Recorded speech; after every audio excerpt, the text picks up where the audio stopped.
अस्सलामुअलैकुम रहमतुल्लाहि वबरकातुहू। प्यारे दोस्तों, आप लोगों का इस्तकबाल है अक्सीर एकेडमी।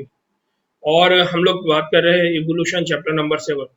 प्यारे दोस्तों, लेक्चर स्टार्ट करने से पहले मेरी आप लोगों से एक खुसूसी गुजारिश है कि आप लोग जब ये लेक्चर देखते हैं तो उस वक्त आप ज़रूर इस चैनल के इस वीडियो को लाइक करें और साथ ही साथ अपना कमेंट भी वहाँ पर लिखें।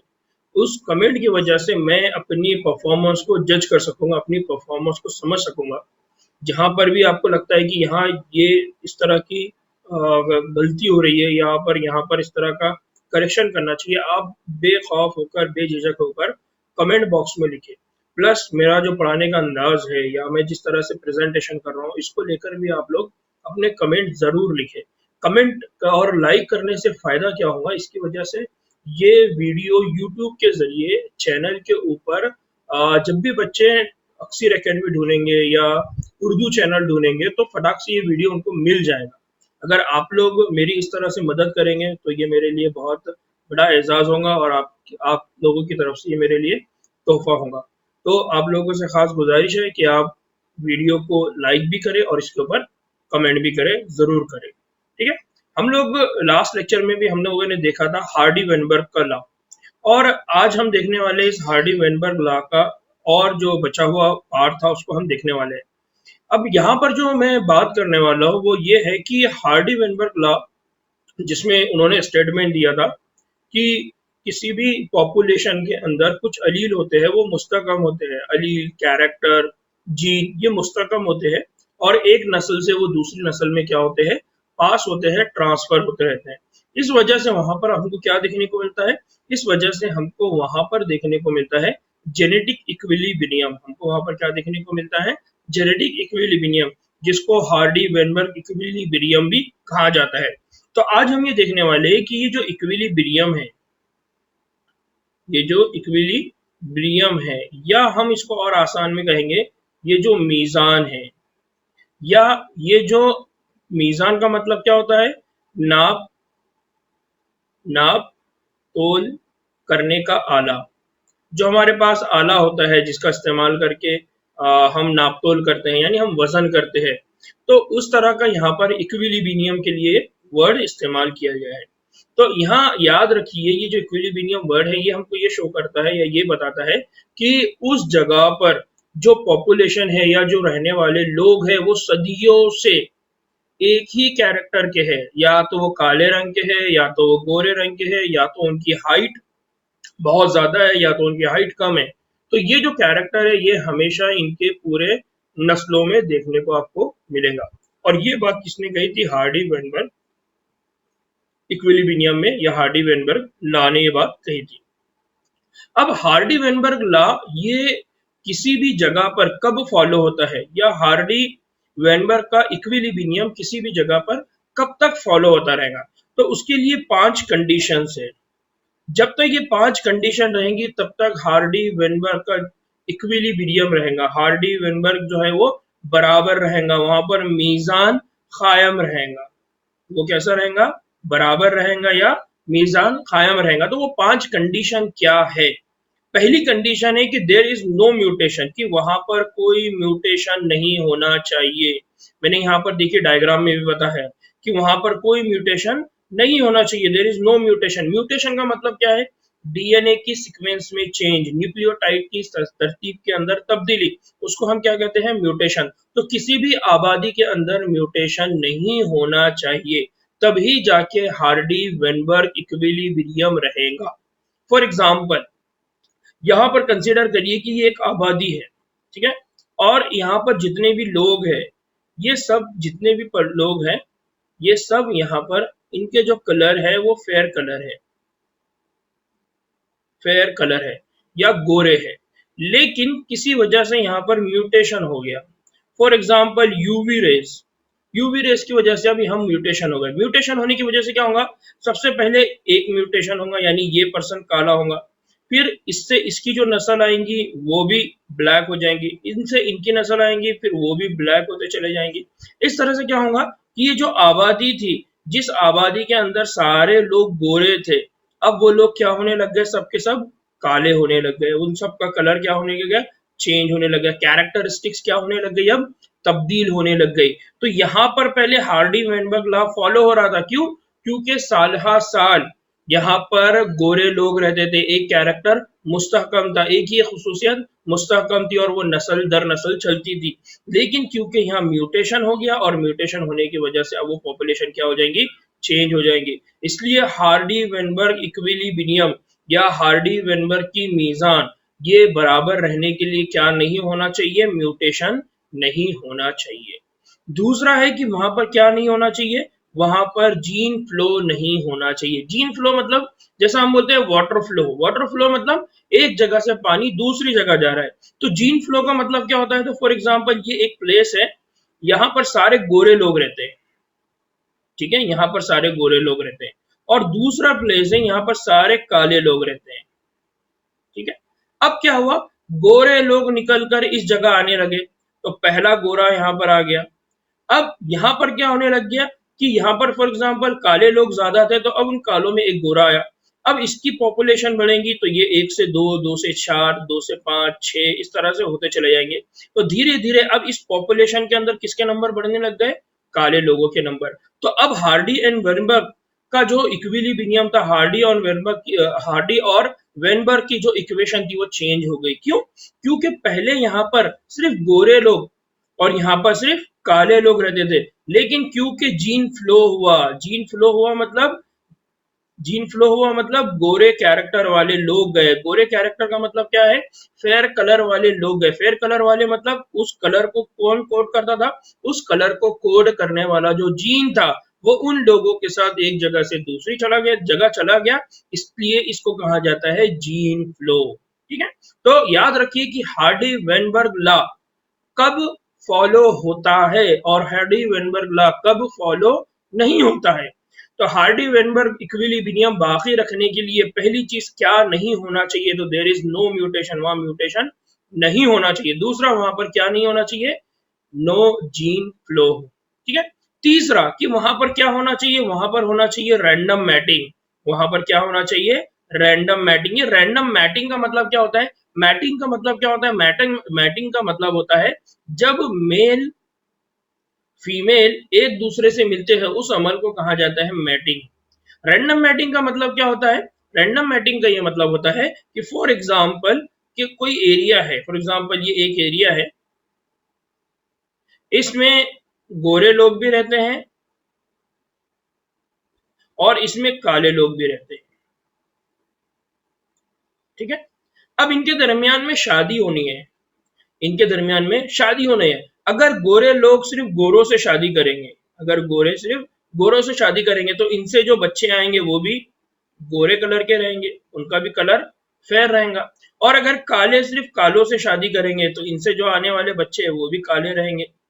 नतीजे में क्या होगा कि यहाँ पर हमेशा जो पॉपुलेशन है उस पॉपुलेशन में धीरे धीरे होगा ये कि सिर्फ एक जगह गोरे लोग होते चले जाएंगे, दूसरी जगह सिर्फ काले लोग होते चले जाएंगे। लेकिन अगर इस इक्विलिब्रियम को बाकी रखना है कि गोरों के कलर के गोरे जितने लोग गोरे कलर के उतने ही लोग काले कलर के रहे, तो उनके दरमियान में सिलेक्शन नहीं होना चाहिए बल्कि रैंडम होना चाहिए कि कोई गोरा किसी काले से शादी कर दे या कोई काला किसी गोरे से शादी कर ले। नतीजे में ये होगा कि वहां पर जो पॉपुलेशन है वो हमेशा मुस्तकम रहेंगे, उस पॉपुलेशन के अंदर जो नस्ल है वो नस्ल हमेशा एक जैसी रहेगी, यानी वहां पर गोरे भी रहेंगे, वहां पर काले भी रहेंगे। तो यहाँ पर तीसरी चीज क्या होना चाहिए, रैंडम मैटिंग।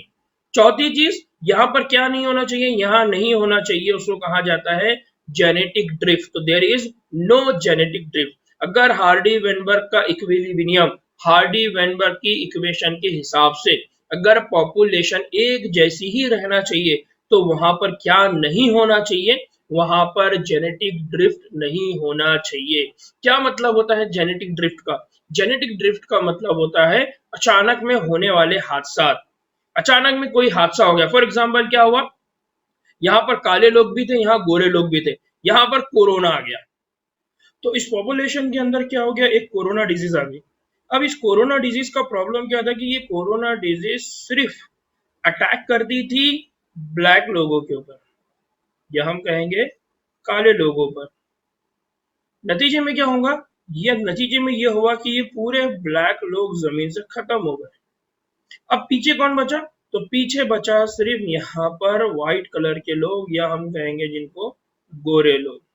तो अब क्या हो गया? अब ये हो गया कि उस पॉपुलेशन के अंदर से सिर्फ गोरे लोग बच गए और हार्डी वेनबर्ग का लॉ अब फॉलो नहीं होगा।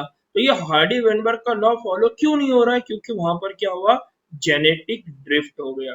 ड्रिफ्ट का मतलब होता है खिसकना। जैसा पहाड़ है, तो पहाड़ अचानक में खिसकता है तो पहाड़ की बहुत सारी जगह फिसल कर अलग हो जाती है, या रास्ता ड्रिफ्ट हो गया, रास्ता टूट गया, रास्ता टूट के बहुत ज्यादा अलग हो गया। तो उसी तरह से एक बहुत बड़ी पॉपुलेशन थी, उसमें एक बड़ा हादसा हुआ, और उस हादसे की वजह से वहां की बहुत बड़ी पॉपुलेशन खत्म हो गई।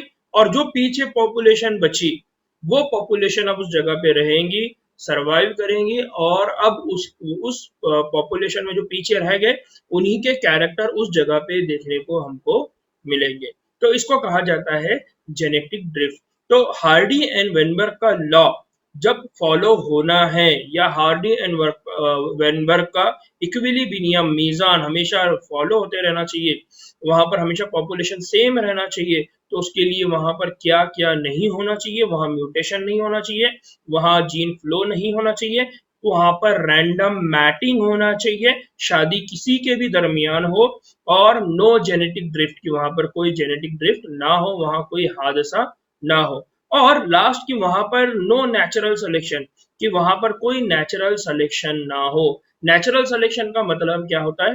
नेचुरल सिलेक्शन मतलब ये होता है कि वहां पर किसी पर्टिकुलर कैरेक्टर को या किसी मखसूस कैरेक्टर को सेलेक्ट कर लिया जाए।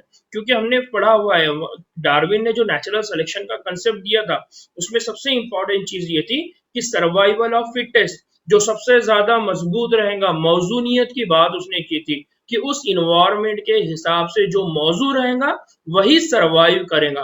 तो यहाँ पर हार्डी एंड वेनबर्ग के लॉ को फॉलो होने के लिए, उसके इक्विलिब्रियम को फॉलो होने के लिए क्या चाहिए? No natural selection. अगर नेचुरल सिलेक्शन होगा तो क्या होगा? फॉर एग्जाम्पल, एक ऐसी जगह है जहां पर सिर्फ गोरे लोग जिंदा रह सकते हैं, या कोई ऐसी जगह है जहां पर सिर्फ काले लोग जिंदा रह सकते हैं, या कोई ऐसी जगह है जहां पर जिराफ, ऐसे जिराफ जिनकी गर्दन लंबी हो वही जिंदा रह सकते हैं। तो उस जगह पर क्या होगा? जो छोटी गर्दन वाले हैं, जिनकी गर्दन कम है या जिनकी हाइट कम है, वो उस जगह से खत्म हो जाएंगे, और वहां पर सिर्फ एक पॉपुलेशन डोमिनेट रहेंगे। तो यहाँ पर बहुत इंपॉर्टेंट चीज याद रखना है कि हार्डी एंड वेनबर्ग के लॉ को अगर फॉलो करना है, हार्डी एंड वेनबर्ग का लॉ अगर हमेशा सपोर्ट करता रहे, तो उसके लिए क्या चाहिए? वहां म्यूटेशन नहीं होना चाहिए, वहां जीन फ्लो नहीं होना चाहिए, वहां रैंडम मैटिंग होना चाहिए, वहां पर जेनेटिक ड्रिफ्ट नहीं होना चाहिए, और वहां कोई नेचुरल सिलेक्शन नहीं होना चाहिए। एक और चीज जो यहाँ ऐड करना है वो है large population. Hardy and Weinberg का लॉ कब फॉलो होता है? जब वहां पर लार्ज पॉपुलेशन होती है, या जब वहां पर बड़ी आबादी होती है। हार्डी एंड वेनबर्ग का लॉ कब होता है? जब वहां पर बहुत बड़ी तादाद में पॉपुलेशन हो, आबादी हो। तो बच्चों, ये हार्डी एंड वेनबर्ग के लॉ को फॉलो करने के लिए, उस इक्विलिब्रियम को अप्लाई करने के लिए, कि वो लॉ हमेशा फॉलो होता है या नहीं होता है, तो होने के लिए क्या चीज कंडीशन है? ये 5-6 कंडीशन है जिसको आपको याद रखना है। अब मैंने ये 6 कंडीशन क्यों बताया? तो ये 6 कंडीशन इसलिए बताया क्योंकि इस कंडीशन के अपोजिट में और 5 कंडीशन है, जिसकी बुनियाद पे हार्डी एंड वेनबर्ग का लॉ फॉलो नहीं होता है। तो उसको समझने के लिए पहले मैंने ये बताया कि हार्डी एंड वेनबर्ग का इक्विलिब्रियम फॉलो करने के लिए क्या क्या जरूरी है। अब ये हार्डी एंड वेनबर्ग का लॉ कब फॉलो नहीं होगा, कब अप्लाई नहीं होगा, ये मुझको समझाना है, और एनसीईआरटी में यही मेंशन है। तो वो क्या है? तो पांच अनासिर हार्डी वेनबर्ग के तवाजुन पर असरअंदाज होने वाले जाने जाते हैं। तो 5 ऐसे फैक्टर है जो हार्डी एंड वेनबर्ग के लॉ के ऊपर असरअंदाज होते हैं, जिसकी वजह से हार्डी एंड वेनबर्ग का लॉ फॉलो नहीं होगा। फॉर एग्जाम्पल, पहला क्या है? कि सबसे पहला है जीन माइग्रेशन। जो हमने अभी पहले पढ़ा कि हार्डी एंड वेनबर्ग के लॉ को फॉलो करने के लिए क्या होना चाहिए? No gene flow, no gene migration. लेकिन हार्डी वेनबर्ग के लॉ को फॉलो नहीं करना है, और अगर वो लॉ फॉलो नहीं होना है तो उसके लिए पहली शर्त क्या है, क्या होना चाहिए, जीन फ्लो होना चाहिए।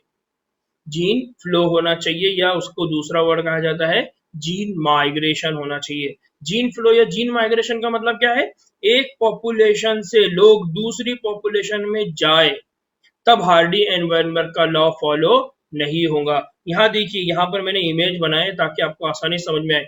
ये जितने भी इंसेक्ट्स है जो ब्लू कलर के हैं और दूसरे इंसेक्ट है जो ब्राउन कलर के हैं, तो ये ब्राउन कलर की पॉपुलेशन में फॉर एग्जांपल एक इंसेक्ट या एक इंसेक्ट अगर इनकी पॉपुलेशन में आ गया, तो इससे एक से ये दो होंगे, दो से तीन होंगे, तीन से चार होंगे। अब यहाँ पर हार्डी एंड वेनबर्ग का लॉ फॉलो नहीं होगा। इसी तरह से जेनेटिक ड्रिफ्ट यानी हादसाती तौर पर अचानक में ये बंदा आया, यहाँ पर बहुत सारे यहाँ पर कीड़े थे, बहुत सारे इंसेक्ट्स थे। अब जैसे ही हादसा हुआ, हादसा क्या हुआ कि किसी ने इनके ऊपर पैर रख दिया। पैर रखने की वजह से क्या हुआ कि यहाँ की पॉपुलेशन में ग्रीन कलर के जो झिंगूर थे या ग्रीन कलर के जो कॉकरोचेस थे, वो उनमें से तीन में से दो मर गए।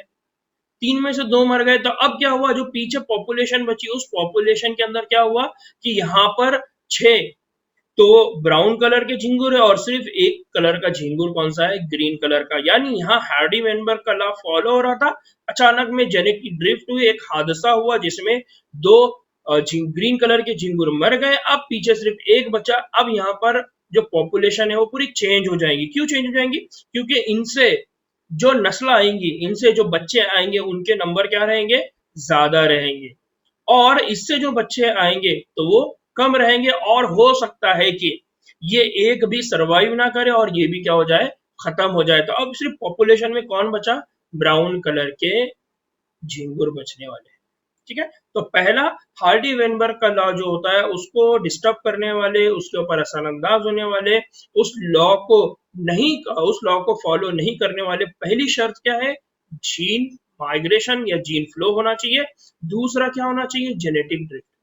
तीसरा है म्यूटेशन। तीसरा क्या है, म्यूटेशन। जैसा हमने कहा कि हार्डी एंड वेनबर्ग के लॉ को अगर फॉलो करवाना है तो वहां पर नो म्यूटेशन, और हार्डी एंड वेनबर्ग के लॉ को अगर फॉलो नहीं करना है तो क्या हो जाना चाहिए वहां पर, म्यूटेशन। म्यूटेशन मतलब डीएनए की सीक्वेंस में चेंज। ये जो डीएनए देखिए आप, ये तरतीब अलग है और ये तरतीब अलग है, आप अगर इसको यहाँ पर ऐड कर देंगे तो क्या हो जाएगा, डीएनए की सीक्वेंस क्या हो जाएंगी, डीएनए की न्यूक्लियोटाइड की जो सीक्वेंस है, न्यूक्लियोटाइड की जो तरतीब है वो क्या हो गई, बदल गई। इससे जो इंफॉर्मेशन बनेगी वो इंफॉर्मेशन भी क्या हो जाएंगी, बदल जाएगी। और एक और पॉइंट है, उसको कहा जाता है जेनेटिक रिकॉम्बिनेशन। एक और क्या होता है, जेनेटिक रिकॉम्बिनेशन। जेनेटिक रिकॉम्बिनेशन क्या है बच्चों, ये एक बहुत इंपॉर्टेंट टॉपिक है, इस पे एक लेक्चर मेरा पूरा बना हुआ है। अगर आप मोलिकुलर बेसिस ऑफ इनहेरिटेंस ये पूरा चैप्टर देखेंगे तो आपको उसमें जेनेटिक रिकॉम्बिनेशन मिल जाएगा। यहाँ क्या होता है जेनेटिक रिकॉम्बिनेशन में, सिंपली हम जब कॉम्बिनेशन कहते हैं, कॉम्बिनेशन का मतलब क्या होता है, दो चीजों को जोड़ना। रिकॉम्बिनेशन का मतलब क्या होता है, पहले जो चीज जुड़ी हुई थी उसको तोड़ना फिर जोड़ना, तोड़ के जोड़ने के अमल को कहते हैं रिकॉम्बिनेशन। ठीक है, जेनेटिक रिकॉम्बिनेशन का मतलब क्या होगा कि दो अलग अलग डीएनए थे, आपने उनको तोड़ा फिर उनको जोड़ा। तो फॉर एग्जांपल ये एक डीएनए की कॉपी है, ये दूसरी डीएनए की कॉपी है, आपने क्या किया, आपने ये डीएनए की कॉपी को तोड़ा फिर इस डीएनए की कॉपी को तोड़ा, इन दोनों को जोड़ दिया। अब इनसे जो नया डीएनए बना वो कैसा है, ये तो ब्लू है, साथ में क्या आ गया ग्रीन, और ये पूरा ग्रीन था, इसके साथ क्या आ गया, ब्लू। तो ये जो डीएनए की इंफॉर्मेशन थी यहाँ से यहाँ तक, ये डीएनए की इंफॉर्मेशन क्या हो गई, चेंज। ये जो इंफॉर्मेशन थी ये और ये इंफॉर्मेशन में अब क्या हो गई, तब्दीली हो गई। तो क्या हो गया कि एक पॉपुलेशन के अंदर अगर ये डीएनए जाएगा तो इसकी वजह से भी क्या होगा, उस पॉपुलेशन के अंदर जो इंफॉर्मेशन है, उस पॉपुलेशन के अंदर जो कैरेक्टरिस्टिक्स है, उस पॉपुलेशन की जो खसूसियात है वो क्या हो जाएंगी, तब्दील हो जाएगी। और अगर खसूसियात तब्दील हो जाती है तो हार्डी वेनबर्ग का लॉ फॉलो नहीं होगा। इसी तरह से है कुदरती इंतखाब। तो मैंने पहले जो आपको बताया वहां पर भी आपने पढ़ा था नो नेचुरल सिलेक्शन, लेकिन यहाँ पर क्या बता रहा है कि अगर हार्डी वेनबर्ग का लॉ डिस्टर्ब होता है तो वो क्यों होता है, वो होता है कुदरती इंतखाब की वजह से, नेचुरल सिलेक्शन। फॉर एग्जाम्पल एक पॉपुलेशन है, वहां पर तीन तरह के जिराफ है, ये बहुत हाइट कम है, इसकी हाइट उससे थोड़ी ज्यादा, और एक बहुत ज्यादा हाइट पर है। इस जिराफ की गर्दन इस पत्तों तक आसानी से पहुंच जाती है, जिसकी वजह से ये खाएगा, वहां पर रहेगा अच्छे से और ये अपनी नई पॉपुलेशन देगा। लेकिन इसके बाद ये जो दो जिराफ है जिनकी गर्दनें अभी छोटी छोटी है, तो इनका क्या प्रॉब्लम होगा? इनका प्रॉब्लम ये होगा कि ये अपनी गर्दनें इतने ऊपर लेकर नहीं जाएंगे, नतीजे में उनको खाने के लिए कुछ मिलेगा नहीं और हो सकता है कि उनकी वहां पर क्या हो जाए, डेथ हो जाए, वहां पर उनकी मौत हो जाए। अब पीछे उस पॉपुलेशन में सिर्फ ये लंबी गर्दन वाले जिराफ बच गए। तो अब पॉपुलेशन क्या हो गई? चेंज। पॉपुलेशन में किसका सिलेक्शन हुआ? पॉपुलेशन में सिलेक्शन हुआ उस जिराफ का जिसकी गर्दन बहुत ज्यादा लंबी थी। नतीजे में पॉपुलेशन की डायवर्सिटी खत्म हो गई, हार्डी वेनबर्ग का लॉ अब फॉलो नहीं होगा। तो यहाँ बहुत इंपॉर्टेंट और एग्जाम के पॉइंट ऑफ व्यू से बहुत बहुत अहमियत वाला ये पॉइंट है कि 5 अनासिर है जो हार्डी वेनबर्ग के लॉ को मुतासिर करते हैं। पहला है म्यूटेशन, दूसरा है जीन फ्लो, तीसरा है जेनेटिक ड्रिफ्ट, चौथा है रिकॉम्बिनेशन, पांचवा है नेचुरल सिलेक्शन।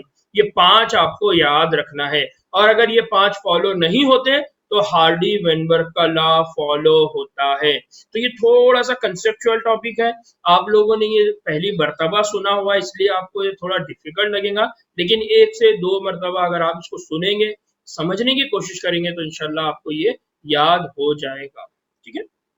नाउ बच्चों एक और चीज याद रखना है, जब किसी आबादी के एक हिस्से की दूसरी आबादी, अब यहाँ पर है ना मैं और मैंने जितनी भी बातें आपको समझाई है उसको मैंने यहाँ पर और प्रेजेंट किया हुआ है, मैं उसको और समझा रहा और उनको मैंने बात आपको यहाँ लिखा हुआ है, तो मैं वो आपको रीड करके पढ़ के समझाने की कोशिश करूंगा।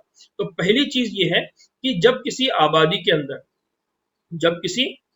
के एक हिस्से की दूसरे आबादी में क्या होती है, हिजरत होती है, यानी क्या होती है, माइग्रेशन वाकई होती है, तो जीन तवातुर यानी जीन फ्रिक्वेंसी असल के साथ ही नई आबादी में भी क्या हो जाती है, तब्दील हो जाती है। यानी एक जगह से अगर दूसरी जगह जीन फ्लो होगा, लोग शिफ्ट होंगे, लोग माइग्रेट करेंगे, तो नतीजे में क्या होगा, वहां जो नई आबादी बनेगी उस नई आबादी के अंदर जो नए नए कैरेक्टर आपको क्या होंगे, देखने को मिलेंगे और आबादी के अंदर आपको क्या देखने को मिलेगा, तब्दीली देखने को मिलेगा, जिसको आप क्या कहते हैं, इवोल्यूशन। ना तो हमने ये कहा कि वहां क्या होंगे, आबादी में नए जीन्स आएंगे, वहां आबादी में नए अलील्स आएंगे और नई आबादी में क्या होगा, इजाफा हो जाता है। और वो जो पुरानी आबादी थी वहां से वो क्या हो जाती है, गायब हो जाती है। यानी पहले हम कहेंगे कि भाई पहले यहाँ पर सिर्फ गोरे लोग रहते थे, नहीं, अब यहाँ पर है तो गोले और काले दोनों लोग रहते हैं। और ये धीरे धीरे धीरे अब ये इंफॉर्मेशन बन जाएंगी कि भाई पहले यहाँ पर गोरे लोग ही रहते थे, नहीं, अब यहाँ पर काले और गोरे लोग दोनों भी रहते हैं। हार्डी एंड वेनबर्ग का लॉ क्या हो गया, अब चेंज हो गया। फिर अगर ये जीन माइग्रेशन कई बार वाक़ हो तो एक जीन फ्लो कहते हैं। यानी अगर आप कहीं बार, यानी काले लोग कंटिन्यूअसली, काले लोग आते जा रहे, तो बहुत बड़ी पॉपुलेशन, यानी एक बहुत बड़ा पोल, बहुत सारे लोग एक जगह से दूसरी जगह जब शिफ्ट होते हैं तो उसको हम कहते हैं जीन फ्लो। क्या कहते हैं उसको हम, जीन फ्लो। अगर यही तब्दीली इत्तेफाक से वाक़ हो, अगर ये जो तब्दीली है ये इत्तेफाक से वाक़ हो जाए तो उसको क्या कहते हैं, जेनेटिक ड्रिफ्ट। यानी मैंने जैसा कहा कि इत्तेफाक से यानी हादसाती तौर पर अगर ये हो जाए, हादसाती तौर पे अगर ये हो जाए तो उसको हम क्या कहेंगे, जेनेटिक ड्रिफ्ट। जैसा मैंने यहाँ पर इससे पहले भी आपको यहाँ पहले भी मैंने आपको बताया, एक अगेन दोबारा यहाँ पर बता रहा हूँ कि हादसाती तौर पे क्या हुआ, जितने भी ग्रीन कलर के कॉकरोच थे उनकी मौत हो गई, पीछे सिर्फ कौन बचे, ब्राउन कलर के कॉकरोच। ये यहाँ पर देखिए, यहाँ पर जितने भी फ्रॉग्स है तो ये ब्लू कलर के है, ये ब्राउन कलर के, ग्रीन कलर के। अचानक में यहाँ पर कोई हादसा हुआ जिसकी वजह से जितने भी पिंक कलर के थे उन सबकी क्या हो गई, डेथ हो गई। और इनकी डेथ होने की वजह से अब यहाँ पर सिर्फ कौन बचा, यहाँ पर ग्रीन और ब्राउन कलर के फ्रॉग्स बच गए। इसका मतलब अब इस हादसे की वजह से कौन बचा, इस हादसे की वजह से कौन बच गया, ब्राउन और ग्रीन। कौन मर गया, पिंक कलर के फ्रॉक्स। तो इसको क्या कहेंगे कि अचानक में एक बहुत बड़ा जीन फ्लो हुआ। जीन फ्लो किसका हुआ, ब्राउन कलर के फ्रॉक्स का और ग्रीन कलर के फ्रॉक्स का। ठीक है, तो इसको हम कहेंगे कि अगर बड़ी तादाद में अगर माइग्रेशन होता है तो उसको हम कहते हैं जीन फ्लो, और अगर इत्तेफाकी या हादसाती तौर पे होता है तो हम उसको क्या कहते हैं, जेनेटिक ड्रिफ्ट। कभी कभी, अब एक और कंडीशन है, कभी कभी आबादी के नए नमूने में अलील के तवातुर की तब्दीली इस कदर मुख्तलिफ होती है कि वो एक नई नूह बन जाती है। यानी अचानक में ये जो होने वाले हादसे हैं उसमें कभी कभार अलील के जो तवातुर है या अलील की जो नंबर है, अलील की जो कसरत है, उसकी तब्दीली बहुत बड़ी होती है और बहुत मुख्तलिफ होती है। नतीजे में क्या होता है कि एक नई नूह वहां पर क्या होती है, बनना शुरू होती है। एक नई स्पीशीज वहां पर क्या होती है, बनना शुरू होती है। और एक और इम्पोर्टेंट चीज जिसको याद रखना है कि जो ड्रिफ्ट हुआ या इब्तिदाई ड्रिफ्ट हुआ, तो इब्तिदाई ड्रिफ्ट की हुई आबादी, इब्तिदाई ड्रिफ्ट की हुई आबादी फाउंडर्स बन जाती है। और इस असर को इस असर को फाउंडर इफेक्ट कहा जाता है। क्या कहा जाता है इसको? Founder effect. यानी ये जितने भी मेंढक आपको दिख रहे हैं जो यहाँ बच गए या जितने भी फ्रॉग बच गए, तो इनको क्या कहेंगे कि इनकी अब जो आगे पॉपुलेशन बनेगी उस पॉपुलेशन को हम कहेंगे फाउंडर इफेक्ट। यानी ऐसे पॉपुलेशन जिसने अपने आप को बचा लिया, अपने आप को तलाश कर लिया, अपने आप को फाउंड कर लिया कि अब हम यहाँ जिंदा रह सकते हैं, उस हादसे में हमारी मौत नहीं हुई और हम बच गए। तो अब उनकी जो पॉपुलेशन होंगी, उनसे जो नस्ल बनेगी, उसके बाद उस पॉपुलेशन को और उस पॉपुलेशन के बचने के अमल को हम क्या कहेंगे? Founder effect. कि ये पहली जो ड्रिफ्ट हुई, उस ड्रिफ्ट की वजह से कुछ लोग हादसाती तौर पे मर गए, बट ये पीछे बच गए थे और बचने की वजह से अब इनकी क्या है? पॉपुलेशन है। यहाँ पर एक और मैंने एग्जाम्पल यहाँ रखी है, ये तितलियां हैं। इन तितलियों में क्या हुआ? इन तितलियों में ये हुआ कि ये सारी तितलियों में ये हुआ कि व्हाइट कलर की जो तितली है वो हादसाती तौर पे मर गई, सारे फाउंडर जेनेटिक ड्रिफ्ट। लेकिन पीछे जो ब्राउन कलर की बच गई दो, यानी इसमें क्या हुआ कि व्हाइट कलर की पूरी तरह से खत्म हो गई, ब्राउन कलर की सिर्फ दो बची और येलो कलर की सिर्फ एक बची। हुआ क्या कि जब यहाँ पर हादसा हुआ तो इस पूरी पॉपुलेशन में दो इधर भागकर आ गए और एक येलो ही आ सका, व्हाइट एक भी नहीं आ सका। और इन्होंने एक जगह तलाश कर दिए और एक जगह तलाश करके अब ये वहां पर जिंदगी बसर कर रहे हैं। पहले ये 3 थे, अब ये आगे 6 होंगे, फिर आगे 9 होंगे। इस तरह से अब ये यहाँ पर एक पूरी पॉपुलेशन बनेगी और इस पॉपुलेशन को हम क्या कहेंगे? Founder effect.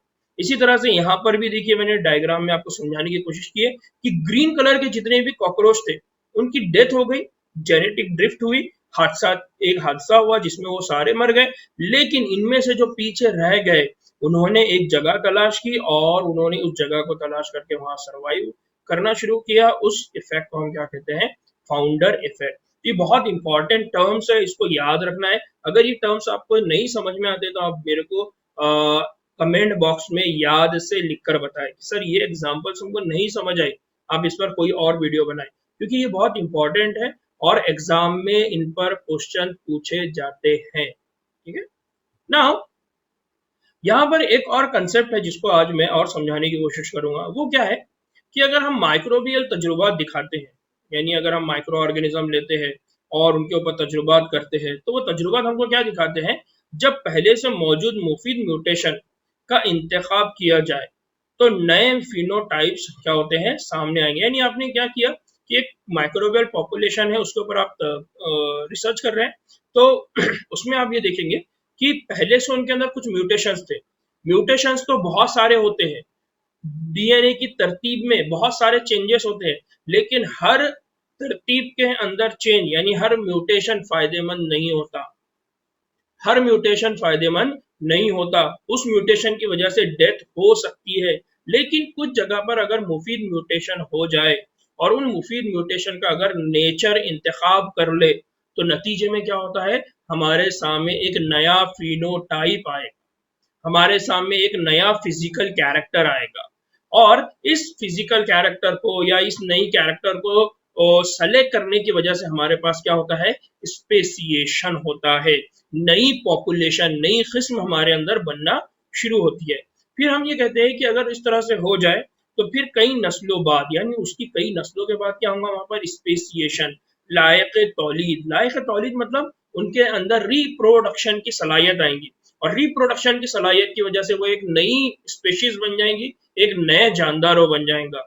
तो यहाँ पर बहुत इंपॉर्टेंट चीज याद रखना है कि माइक्रो ऑर्गेनिज्म का अगर हम तजुर्बा करते हैं तो हम इसको कंक्लूजन के तौर पे, इसके नतीजे के तौर पे समझ सकते हैं। कुदरती इंतखाब यानी नेचुरल सिलेक्शन एक अमल है जिसमें तवारुसी तगय्युरात मतलब जो इनहेरिटेड कैरेक्टर है उनके अंदर वेरिएशन होना, यानी इन्हें तवारुसी तगय्युरात का मतलब क्या होते हैं? ऐसे कैरेक्टर जो एक जनरेशन से, एक नस्ल से दूसरी नस्ल में जाते हैं, उनके अंदर तगय्युरात होने के जरिए बेहतर तौर पर जिंदा रहने की अहलियत देने वाले लायक तौलीद होते हैं और बड़ी तादाद में नस्ल छोड़ते हैं। यानी क्या होगा कि एक नई स्पेशीज बनेगी, एक नई स्पेशीज बनेंगी। क्यों बनेंगी? क्योंकि उसके तौरीस यानी नस्ल के अंदर क्या हो गई, तब्दीली हो गई, और अब वो बेहतर तौर पे उस जगह के अंदर जिंदा रह सकता है।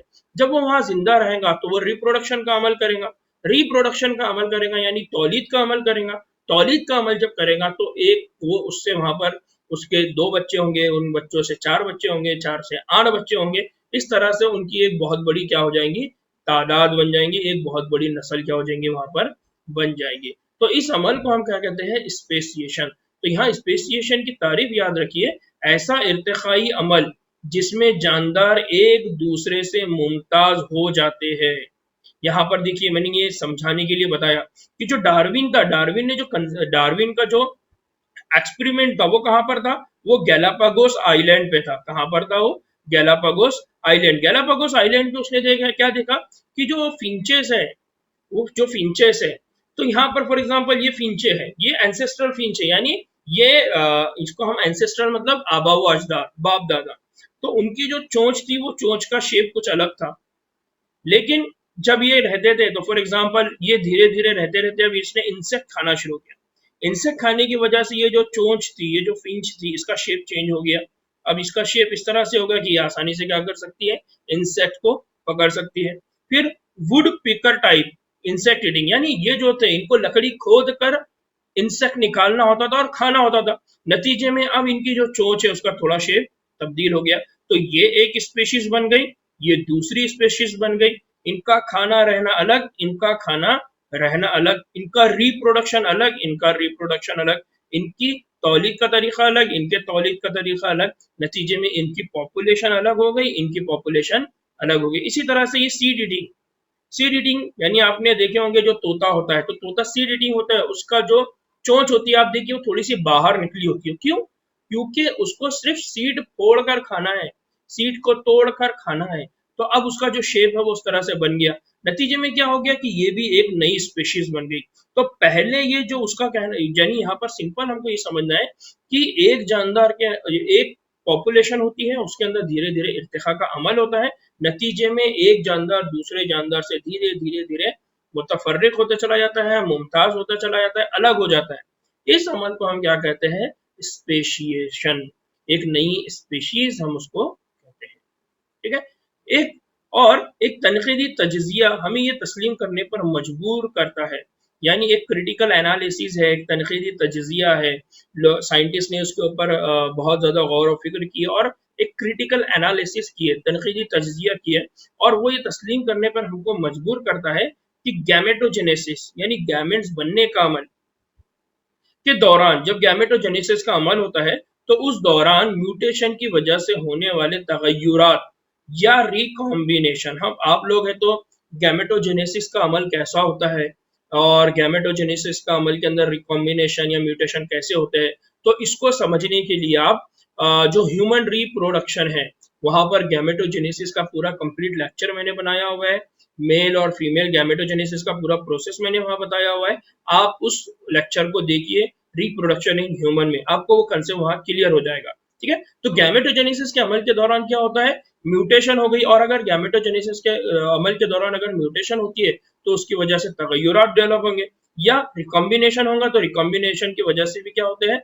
तगय्युरात होते हैं। या जीन फ्लो की बात करें तो जीन फ्लो की वजह से भी तगय्युरात होते हैं। या जेनेटिक ड्रिफ्ट की बात करें तो मुस्तकबिल की नस्लों में जीन्स और अलील के नंबर यानी तवातुर में तब्दीली का नतीजा होते हैं। तो बहुत इंपॉर्टेंट चीज याद रखिए कि गैमेटोजेनेसिस के दौरान म्यूटेशन की वजह से होने वाले तगय्युरात या रिकॉम्बिनेशन की वजह से होने वाले तगय्युरात या जीन फ्लो की वजह से होने वाले तगय्युरात या जेनेटिक रिकॉम्बिनेशन की वजह से होने वाले तगय्युरात मुस्तकबिल की नस्लों के अंदर, आने वाली नस्लों के अंदर, एक नस्ल से दूसरी नस्लों के अंदर जीन्स को ट्रांसफर करते हैं, अलील को ट्रांसफर करते हैं। नतीजे में क्या होते हैं? कैरेक्टर के अंदर क्या होती जाती है? तब्दीली, कैरेक्टर के अंदर तब्दीली होना, उस तब्दीली की वजह से अगर वो पर्टिकुलर जानदार अगर रिप्रोडक्शन का अमल करता है तो वो एक नई स्पीशीज बनाना शुरू करेगा और नेचर फिर उसको आगे क्या करेगा, सेलेक्ट कर लेगा, उसका इंतखाब कर लेगा। ठीक है। साथ ही कुदरती इंतखाब, साथ ही कुदरती इंतखाब तौलीदी कामयाबी में इजाफा करके करके इस करने के लिए इसे एक मुख्तलिफ आबादी की क्या करता है, शक्ल दे देता है। यानी ये होगा कि अब कुदरती इंतखाब होगा, नेचुरल सिलेक्शन होगा, जिसकी वजह से ये होगा कि उस ही कैरेक्टर वाले बहुत सारी पॉपुलेशन वहां पर आएंगी, उनके दरमियान में रिप्रोडक्शन का अमल होगा, फिर एक बड़ी नई आबादी वहां पर क्या होना शुरू होंगे, बनना शुरू हो जाएंगे। कुदरती जो इंतखाब होते हैं, कुदरती इंतखाब के से इस्तेकाम अमल में आता है, और जब नेचर उसको सेलेक्ट कर लेता है तो फिर उनके अंदर क्या होती है, उस पॉपुलेशन के अंदर क्या होता है, इस्तेकाम होती है, मुस्तकाम होती है, वो पॉपुलेशन हमेशा बाकी रहेगी, वो कैरेक्टर हमेशा बाकी रहेगा, वो जीन हमेशा बाकी रहेगा। तो ये बहुत इंपॉर्टेंट है, जिसमें ज्यादा अफराद कैरेक्टर वैल्यू हासिल करते हैं, यानी जितने भी होंगे मुस्तकाम होंगे कि मतलब क्या है कि उनके अंदर उस कैरेक्टर को क्या मिलेगी, वैल्यू मिलेंगी। सिमती तब्दीली, सिमती तब्दीली यानी सिमती तब्दीली या डिसरप्शन। अब एक चीज और याद रखिए, यहाँ पर जो कुदरती इंतखाब है, उस कुदरती इंतखाब को 3 वर्ड्स के अंदर अलग अलग अंदाज में समझाया गया है। एक है इस्तेहकाम वाला, दूसरा है सिमती तब्दीली वाला, और तीसरा है डिसरप्शन। यानी पॉपुलेशन को जब कुदरत या नेचुरल सिलेक्शन सेलेक्ट करेगा तो क्या होगा, उसको यहाँ पर ये जो ग्राफ है उसमें समझाया गया है। तो आखिर की जो 3 लाइन है, आपको ये ग्राफ अगर समझ में आ गया तो वो 3 लाइन का मतलब भी समझ में आएगा। तो जब कुदरती इंतखाब होता है तो फॉर एग्जाम्पल ये एक पॉपुलेशन है, ठीक है, ये एक पॉपुलेशन है। अब इस पॉपुलेशन में क्या है, इस पॉपुलेशन के अंदर क्या है, कुदरती इंतखाब से फिनोटाइप्स को बढ़ावा मिलता है और औसत साइज के अफराद को बढ़ावा मिलता है। यहाँ 2 चीजें हैं। एक चीज यहाँ पर यह है कि पहले अगर हम बात करें, पहले अगर फ्लो की बात करें, पहले चार्ट की बात करें, तो क्या होगा, यहाँ पर देखिए, यहाँ पर क्या होगा कि पीक पीक ऊपर ही ऊपर जा रही है और तंग तर होती है, यानी ये धीरे धीरे क्या होती जा रही है, तंग होती जा रही है। इसका मतलब यहाँ पर आपको क्या देखने को मिल रहा है, यहाँ पर आपको देखने को मिल रहा है इस्तेहकाम।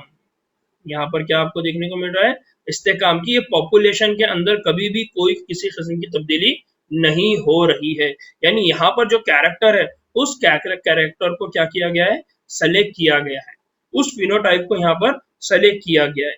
दूसरे ग्राफ की अगर बात करेंगे, यानी ये ग्राफ की पहली शक्ल ये हो सकती है, और अगर इस शक्ल के अंदर पीक ऊपर ही ऊपर जाए और धीरे धीरे ये तंग तर होते जाए तो हम इस ग्राफ को क्या कहेंगे, इस ग्राफ को कहेंगे हम इस्तेहकाम का अमल, यानी कुदरती इंतखाब या कुदरत नेचुरल सिलेक्शन के अंदर हमको क्या देखने को मिल रहा है, स्टेबिलिटी। क्या देखने को मिल रही है हमको, स्टेबिलिटी, यानी इस्तेहकाम देखने को मिल रहा है। लेकिन अगर पीक एक सिम्त में बनती चले जाए, यानी पीक धीरे धीरे धीरे धीरे एक सिम्त में अगर बनती चले जाए, तो एक सिम्त में बनने की वजह से क्या होगा, तो हम उसको कहेंगे कि सिमती तब्दीली। कि हो सकता है कि यहाँ जो पॉपुलेशन है उसके कैरेक्टर के अंदर धीरे धीरे धीरे धीरे क्या होते चली जाए, तब्दीली आती चले जाए, चेंजेस होते चले जाए। ठीक है, तो यहाँ पर एक धीरे धीरे एक वक्त आएगा कि सिर्फ एक ही किस्म के पॉपुलेशन यहाँ पर क्या करेंगी, बाकी रहेंगी। फॉर एग्जाम्पल अगर हम यहाँ पर आपको समझाने के लिए अगर ये समझाओ कि फॉर एग्जाम्पल यहाँ 2 कैरेक्टर है, एक है गोरे लोग और दूसरे है काले लोग। ठीक है, अब हो क्या रहा है कि इस जगह पर जो पॉपुलेशन है उसने सिर्फ गोरे लोगों को सेलेक्ट कर दिया। नतीजे में क्या होगा कि जो पीक है धीरे धीरे धीरे अगर आगे बढ़ेगा तो यहाँ पर आएगा, यहाँ पर आएगा, यहाँ पर आएगा। एक वक्त ये आएगा कि इस पीक की वजह से सिर्फ गोरे लोग बाकी रहेंगे और धीरे धीरे जितने भी काले लोग थे वो यहाँ से क्या हो गए, खत्म हो गए। तो पीक कभी भी एक सिम्त में अगर शिफ्ट हो सकता है, यानी नेचुरल सिलेक्शन में अगर इस तरह का अमल हो जाए तो उसको हम क्या कहेंगे, उसको हम कहेंगे सिमती तब्दीली। कौन सी तब्दीली कहेंगे हम उसको, सिमती तब्दीली। ना दूसरी एक तब्दीली है जिसको हम कहते हैं 2 पीक बन, उसके अंदर क्या होता है, 2 पीक बन जाते हैं। 2 पीक बन जाते हैं मतलब फॉर एग्जांपल यहाँ पर गोरे लोगों की तादाद बढ़ना शुरू हो गई और यहाँ पर क्या होना शुरू हो गया, काले लोगों की तादाद बढ़ना शुरू हो गई। तो एक पीक गोरे लोगों की हो गई, दूसरे पीक काले लोगों की हो गई। तो अब ये एक पॉपुलेशन थी, ये एक पॉपुलेशन थी, लेकिन इस पॉपुलेशन में क्या हुआ कि गोरे लोगों की तादाद अलग बढ़ना शुरू हो गई और काले लोगों की तादाद अलग बढ़ना शुरू हो गई। इसका मतलब कुदरती इंतखाब गोरे लोगों का भी हुआ और कुदरती इंतखाब काले लोगों का भी हुआ, नतीजे में गोरे लोगों की पॉपुलेशन बढ़ना शुरू हो गई और इधर काले लोगों की पॉपुलेशन बढ़ना शुरू हो गई। तो इस तरह से यहाँ पर क्या होता है कि अगर कुदरती इंतखाब या नेचुरल सिलेक्शन किसी एक कैरेक्टर को अगर सेलेक्ट कर ले, या दोनों कैरेक्टर को अगर सेलेक्ट कर ले, या उस कंप्लीट आबादी को ही सेलेक्ट करते चले जाए, तो आपको तीन तरह के ग्राफ देखने को मिलेंगे। एक ग्राफ वो होगा जिसको आप कहेंगे इस्तेकाम वाला ग्राफ, दूसरा ग्राफ वो होगा जिसको आप सिमती वाला ग्राफ कहेंगे कि एक ही डायरेक्शन में वो चेंज हो रहा है, और तीसरा ग्राफ होगा कि दोनों भी सेलेक्ट हो गए तो हम उसको करेंगे डिसरप्शन, डिसरप्टिव, दो पीक वाला ग्राफ। तो उम्मीद है बच्चों कि आप लोगों को ये पॉइंट समझ में आए होंगे। थोड़ा सा ये कंसेप्चुअल है, थोड़ा सा ये बोरिंग है, लेकिन ये बहुत इंपॉर्टेंट है। आपके अतराफ में होने वाली तब्दीलियों को भी आप इस ग्राफ के जरिए, इन ग्राफ के जरिए से क्या कर सकते हैं, समझ सकते हैं। इसलिए वो उम्मीद है कि आप लोगों के लेक्चर समझ में आया होगा। अगर इस लेक्चर में आपको कोई डाउट है, कोई डिफिकल्टी है, तो आप मेरे व्हाट्सएप पे, मेरे ईमेल पे या मेरे फेसबुक अकाउंट पे आप आके मैसेज कर सकते हैं। दुआ में याद रखिए, इंशाल्लाह फिर मुलाकात होगी। अस्सलाम वालेकुम रहमतुल्लाहि व बरकातहू।